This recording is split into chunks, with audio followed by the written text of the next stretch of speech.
troisième édition a pour objectif de célébrer, de nous rappeler que le 13 mai 2023, il y a eu un acte historique qui a été posé par les deux acteurs clés à la suite de leurs négociations entre l'État du Sénégal, à travers le CH et le MFDC, le Front Nord Jakaye.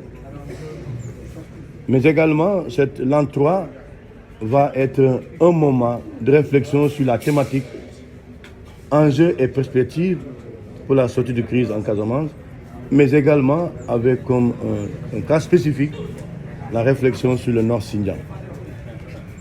Dans l'an 3 toujours, va être aussi un moment de rappel des engagements tenus entre l'État du Sénégal et le rapport Jakaye pour dire que les deux parties ont respecté leurs engagements. Si je parle de l'État du Sénégal a respecté ses engagements. Jakaye également a respecté les engagements.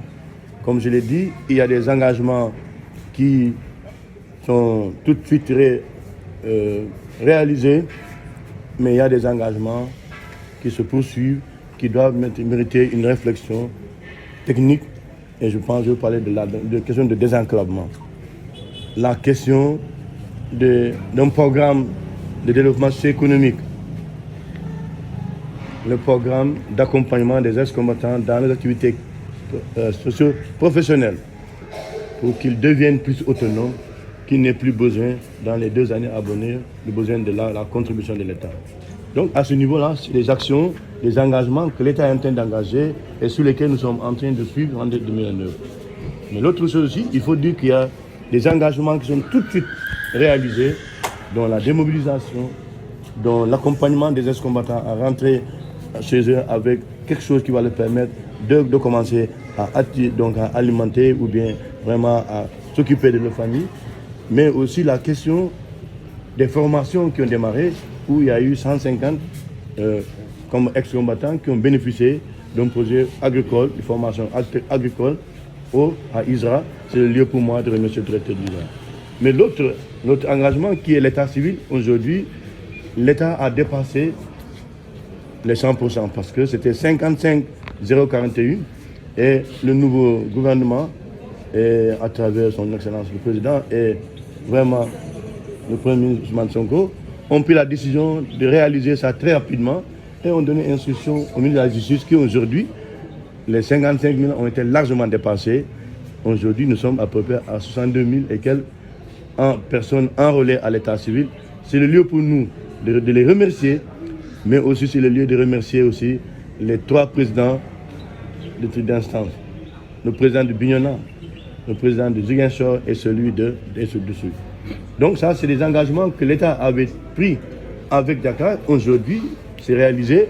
Et Jakaye n'a pas pensé seulement aux combattants, mais il a pensé aux populations impactées. Donc c'est pourquoi vous allez voir que dans les 30 communes de la région de Ziguinchor, on a ce nombre-là. Mais je disais tout à l'heure également qu'il faut de l'équité.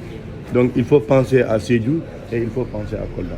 Donc nous, on peut dire aujourd'hui, on évalue pour dire réellement aujourd'hui que l'État a fait des efforts. Jakaye a fait des efforts. Il y a des efforts qui demandent des programmes, des trucs lourds et qui sont en cours de réflexion. L'autre question qu'on doit accélérer également, c'est l'accompagnement de ces ex-combattants parce que l'USAID avait pris l'engagement de poursuivre, mais on a vu la décision de Trump tout de suite. Cet accompagnement a été tout de suite bloqué et arrêté, ce qui fait que l'État doit poursuivre, doit prendre le relais vraiment de leur accompagnement. Et c'est le lieu pour nous également de remercier parce que le chef de l'État nous a reçus et nous avons parlé des défis. Et aujourd'hui, d'autres défis, c'est, après les engagements, les défis qui nous restent aujourd'hui, c'est comment poursuivre les négociations avec les autres fronts, factions ou groupes ou coalitions. Parce que c'est important pour que nous puissions parachever, se poursuivre avec eux pour parler d'une paix totale, d'une paix globale. Ici, il n'y a qu'une partie des MFDC qui a signé les accords. Donc, on a au nord des groupes ou bien le front ou les factions qui restent.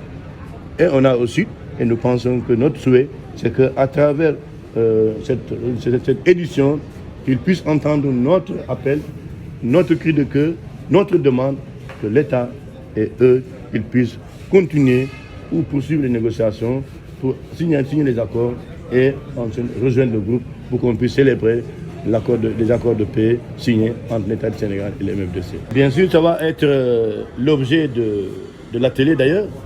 On parle d'enjeux et perspectives. Quand on était dans les négociations avec l'État et l'Adiakaï, je les ai posé la question à Adiakaï, quelles sont les activités que si vous les entreprenez, vous serez en conflit avec l'État. Bien sûr, ils ont soulevé le problème des ressources. Donc la coupe du bois, etc. Donc la coupe du bois aujourd'hui, la culture du champ indien aujourd'hui devient une question qui met en conflit l'armée sénégalaise ou bien les forces sénégalaises et les autres groupes. Donc nous pensons que c'est un levier sur lequel il faut pousser. Et d'ailleurs, c'est une des questions que nous allons traiter ici. Nous allons faire des propositions que nous allons soumettre à l'État du Sénégal. Maintenant, à l'État du Sénégal de voir comment ils vont répondre à ça.